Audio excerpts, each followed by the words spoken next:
All right, guys, welcome back to another video on the GT500. And if you saw the last video, we got our second watt pull done when I sent it to the tuner. So the O2 sensor is reading dead rich again on the wideband. The computer doesn't get affected by the wideband, but for us in tuning, does matter. So there's a couple things we got to look into to see what the heck is going on. You saw I got the car up on the ramp. One side's being a little weird.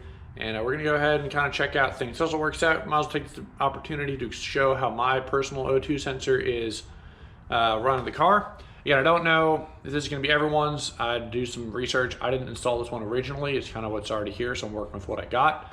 And we're going to kind of verify some stuff and just see, hopefully we can get this issue sorted out. So I went ahead and data logged a pre-touching anything. I want to see what the O2 sensor is reading. And what I think the issue is, maybe either A, the O2 sensor itself is starting to go bad. It's been in here for years. I know it has had a little bit of raised gas run through it back in its earlier days, but it was working for me pretty much right up until until now. So I've had no issues getting readings. I've done plenty of drag strip pulls. You guys seen air fuel ratio has been reading correctly at where it's supposed to be, unless it's been drastically off, but I'm pretty sure it's been fine. So we got to sort out what's going on with that. What I think the first thing I'm going to try, I'm going to go ahead and get the car lifted up a little bit more on jack stands, and then we're going to go into there and take a look at all our wiring, make sure the O2 is plugged in properly, there's no major exhaust leaks where the coupler meets everything. After we sort that out, I'm going to do what is called an O2 calibration. I did not know that this was a thing, but I've got a Pro Sport O2 box in there. I'll show you when I pull out the interior panels that uncover it. And there's apparently what you can do, a fresh air calibration to get this thing making sure it's reading properly. A lot of people do it once a year, sometimes twice a year, depends on where you're at. I've literally never done one. So the odds that that thing has been properly calibrated are kind of low. I'm hoping that's what the issue is. So we're gonna go ahead and recalibrate it, put it back together, do a little watt pull, nothing full RPM like I did last time, but just a little bit, and see if it's reading properly. With the tune-up that's in it, the tuner said that it should not be reading 10.0. There's no way. It pulled really good. Everything else in the log looks great. It's not like trying to pull fuel. So for some reason, it's dumping a crap ton of fuel, or the O2 sensor is reading wrong. And I'm going to guess the O2 sensor is reading wrong. I didn't see any giant plumes of unburnt fuel coming out the back. So odds seem pretty high that everything else is fine, except for that O2 sensor. So if none of this fixes it, we'll go ahead and get a new O2 sensor to make sure we're good there, and then kind of proceed from there. So let's go ahead. Sorry for the winded intro. Let's go ahead and get into this and see what's up. All right, so we're into the car. Familiar sight if you've been here before, but this guy right there is our O2 sensor. That's the wideband. Free-flowing exhaust, so don't mind the cat being in front of it. It's not a huge deal. Some people say it needs to be on the passenger side, but honestly, it does not really matter that much. A lot of guys run it on both or one or the other. I'm running it on driver's side. So that's pretty much the O2. Nothing crazy. I did some research. So this is a Bosch AEM unit. So it's a pretty good sensor. They're not cheap. They're about $100. Then I just ran my cable, just kind of wrapped it around a couple things to keep it out of the way. And then we have this little plug-in right here. And this guy runs into the cabin. So that's important for later. I'll show you exactly how that's run and what it's doing. I also want to inspect this to make sure nothing's weird. But I mean, for the most part, it looks like it's good to go. So this runs to a Pro Sport EUGO. Stands for something I'll put in the description as we're looking at this. But this runs into the cabin. So what I'm going to go ahead and do is just take a wrench, undo this O2 sensor, get it exposed to clean, fresh oxygen. They say you can wait 24 hours after it's been in the pipe for it to be good. But I personally have trust issues with that. So we're going to let it make sure it's got a good clean oxygen line before we do anything else. All right, this is our O2 sensor right here. Looks like I freaking potentially damaged the casing anyway up here, so that I might doubt that's the exact reason why, but it's something to keep note of anyway. Other than that, I mean, pretty straightforward. Nothing really crazy or wild to see here, honestly. Yep, there we have it. So I suppose it's nice, clean, fresh air now. So let's go ahead and tear apart the interior a little bit and get to our other side of this thing. Inside the car, so this is our tuner wire right here. This is the auxiliary line for the X4. And I'll show you how that's run. I have it run up here, and I'll show you why in a minute. And then our actual, the Pro Sport has a box module. It's kind of a converter. It takes in the O2 signal, knows what to do with it, and has a couple outputs.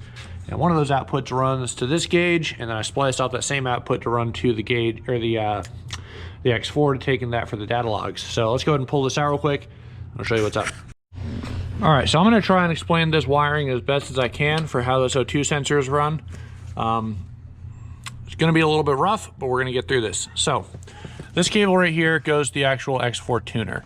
And there's multiple cables I can run in here for auxiliary inputs, and I needed one of them for the wideband. So according to the instructions, you need to have the orange one as your signal wire, and each one of these pairs can be something else. The green and red, I believe, are the two optional signal wires. Yellow is a ground for one of these, and blue is for another one. Anyway, so orange signal. The blue and black wire here are both grounded, so they get grounded to the same thing. I don't know what application you'd use where they're different, but just know blue and black ground, orange goes to the auxiliary input for wideband. Now, this little sensor right here, this little cable harness up here was already here from the previous owner. He used this little harness to tap into the power wire that goes somewhere else in the car, key on, power on. Again, I don't know if he did this or shop did this, whatever. Someone knew what they were doing. This wire comes down from up here. So it runs around, comes down. We have a couple different outputs here. So this is the Pro Sport box. That little button right there is what resets it to get the to get our thing to reset. Anyway, for right here, I went ahead and cut the orange wire off because it doesn't go into anything. This is literally just used for the power, which is red, and ground right here. So there's no other cables. This white one is also power. This white one is also power. So these two are used, and this one's used. So it's grounded right here conveniently. So I went ahead and used the black ground and everything existing in this harness to help me run it to the wideband right there. I'll go ahead and draw this up on the computer to make it a little bit easier to follow. Now this one, on the other hand, is a different one.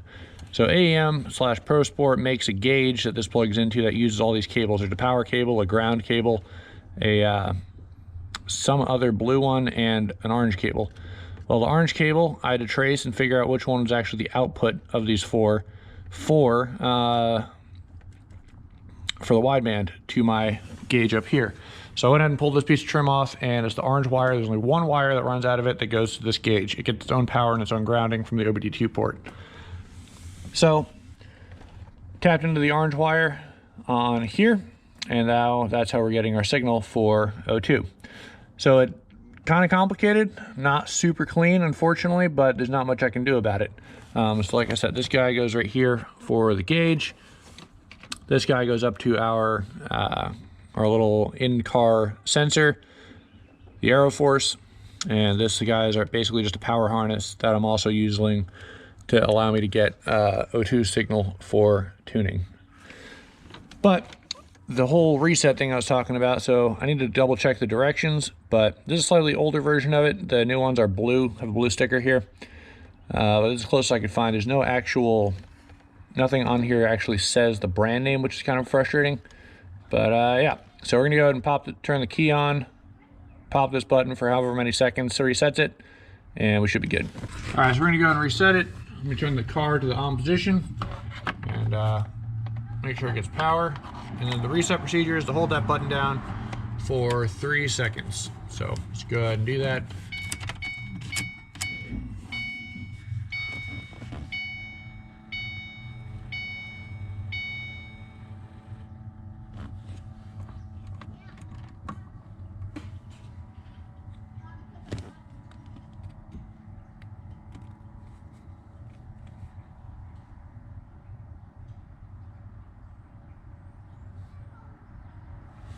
All right. 1,000, 2,000, 3,000. Okay. Supposedly it's now in calibration mode.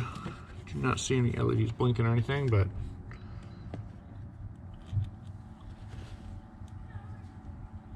let's see.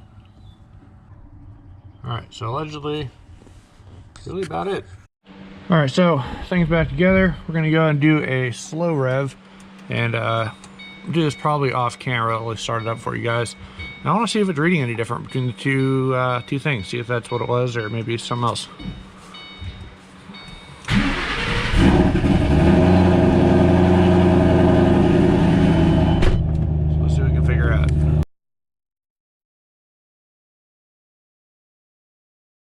All right, so we're back. It's been a couple days since the last clip you saw, but pretty much we got our heat exchanger fan relay in. This is from Painless Performance. That's what I was trying to remember last time. And they basically sold a bunch of wiring harness stuff. So this should be what we need to do. And I'm going to sort out exactly how to wire this in.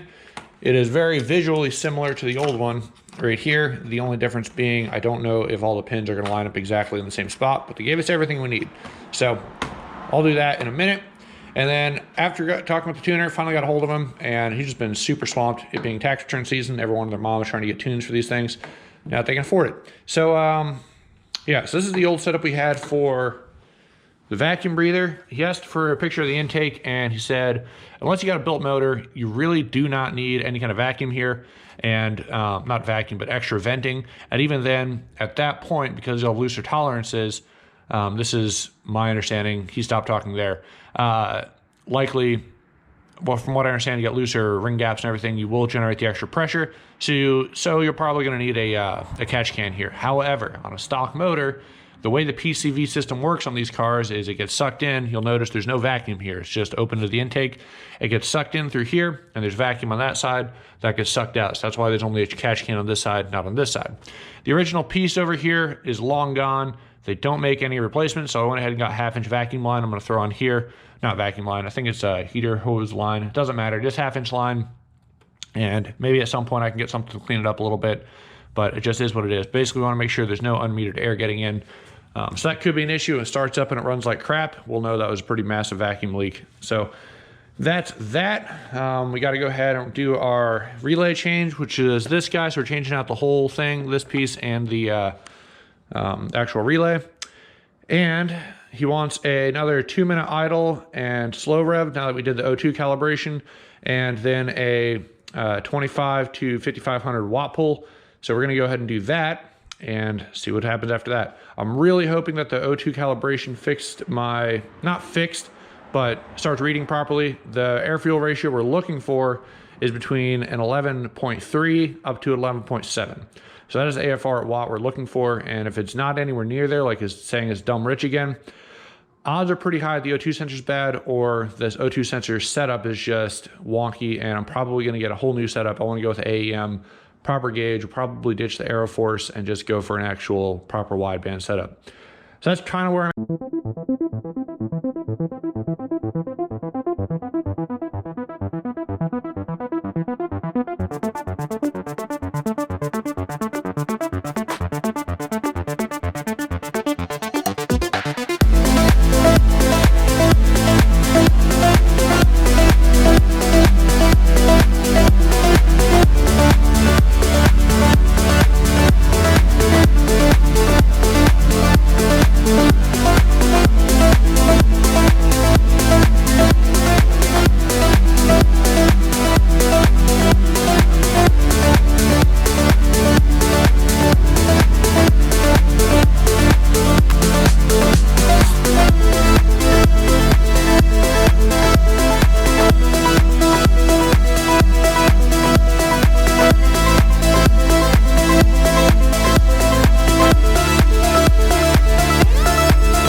put the relay back in, took the fuse out because the fans don't seem to be working. I did mess up on the output positive. I accidentally had it going to output ground. I did not Google that properly when I was looking into that.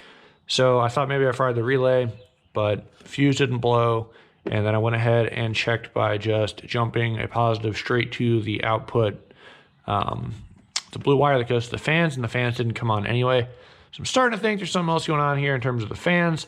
They might either be legitimately bad or something else. So that's a problem for another day. I haven't had fans for a couple of years now, and honestly, I'm really not going to worry about it. What We'll come back to it at a later date, but for right now, it is what it is. So a little vacuum hose here is just on. I do wish I had the original style that had a nice 90 right here, and then it just looped around, but you know, it is what it is. So that'll work for now until I can figure something else out. Not the prettiest, but it is what it is there. And other than that, I think we're gonna go ahead and start her up and go ahead and do our little watt pull and everything and log it and see what it looks like.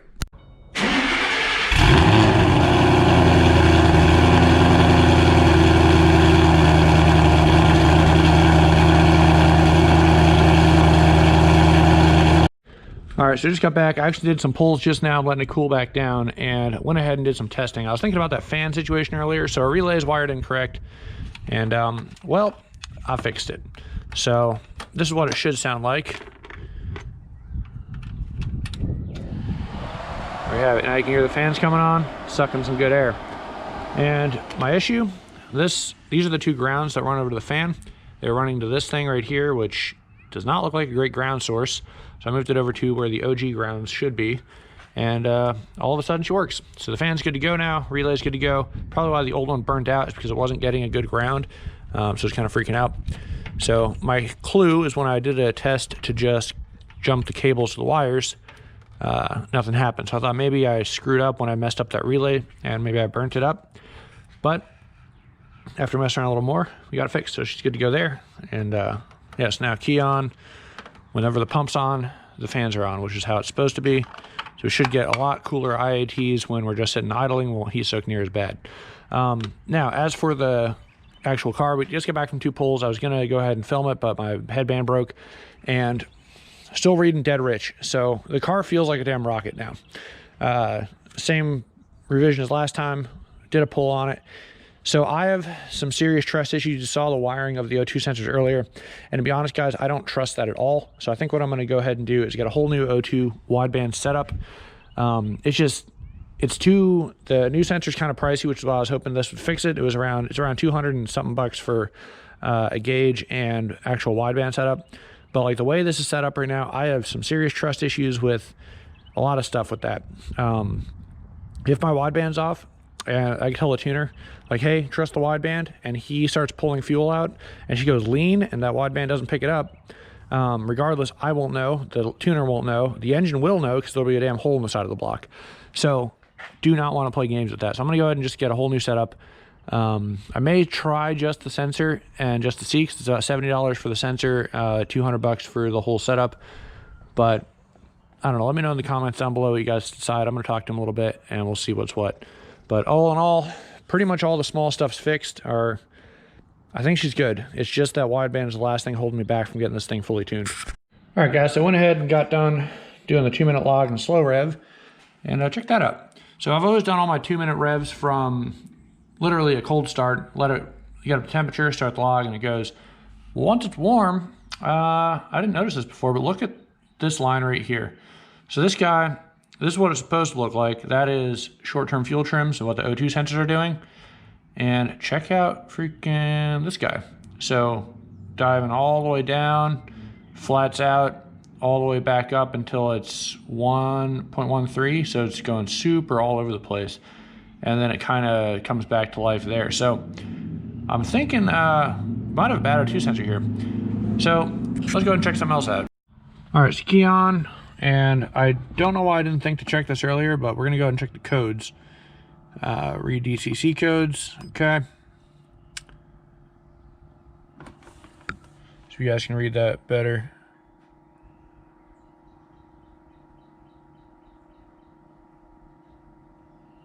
Check it out. So what's that one? O2 sensor circuit, slow to response, bank 1, sensor 1. So upstream on bank 1, which I need to double check which side's bank 1. I'm almost positive it's passenger side, but I need to double check. And then our other one, now this didn't trigger an engine light, so I didn't know these were here. I didn't think to look. This guy, wastegate failed open under pressure, which probably when we blew our vacuum line off last video. So I'm gonna reset that one. But yeah, I think the source of our problems might be an O2 sensor of all things. So I'm gonna go ahead and order 2 new O2 sensors for both the fronts. Miles are placed on both. Again, this car is 2007, so it's got some miles on her. And that could be what's causing all our issues to begin with. All right, so that's getting off this video. And believe me, guys, if you guys get frustrated at all with the amount of small issues we're running into, I am as well. The car ran phenomenally pretty much up until last year, and even then, really no issues except for that weird throttle thing.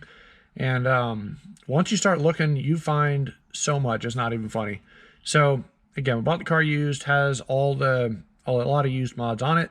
Not used as in they were probably put on new, but you know, used to me. We're getting some years on there, so things are starting to have issues here and there.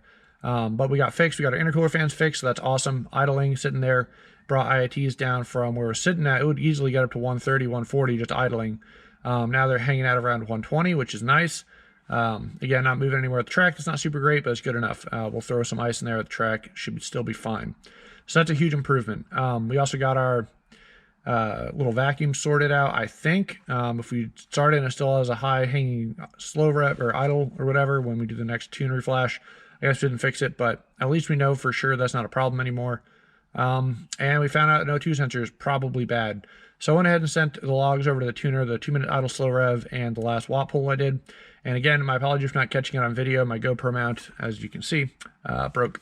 So I need to get something figured out for there. Not a huge deal though. Other than that, everything seems to be at least we're moving in the right direction. So with something like this, if you're not having a professional doing it, you're doing it yourself. Take your time. Don't set up a race event and then try and cram everything to the last minute. Take your time, sort your car out. So that's what I want to do. Things expensive, motor rebuilds expensive. I don't want to base all my luck off of an O2 sensor that might be bad or stuff like that and just be like, yeah, just pull out fuel until it reads bad and it turns out it's running at freaking stoic at watt and blows up. So we don't want that. But yeah, so I'm going to get the front O2 sensors replaced probably next video, and then hopefully that'll dial in the last of our issues. I asked him what his thoughts are on a whole new O2 sensor setup, so we'll see what he says there. I'm back and forth on that one. Like, I don't know if we should just replace the sensor and see if that's it, or if the whole setup's not the greatest. An unnamed brand, Pro Sport, which I never really heard of before, might be good, not using the original gauge, just running a single wire up to the Aeroforce. I don't know. It's a lot of sketches going on around there, so I don't know if I want to trust that. But like I said, guys, I'll figure it out, and we'll see you guys in the next video. Take it easy. Hope everyone has a great holiday period, and best of luck on your builds. See you guys in the next one.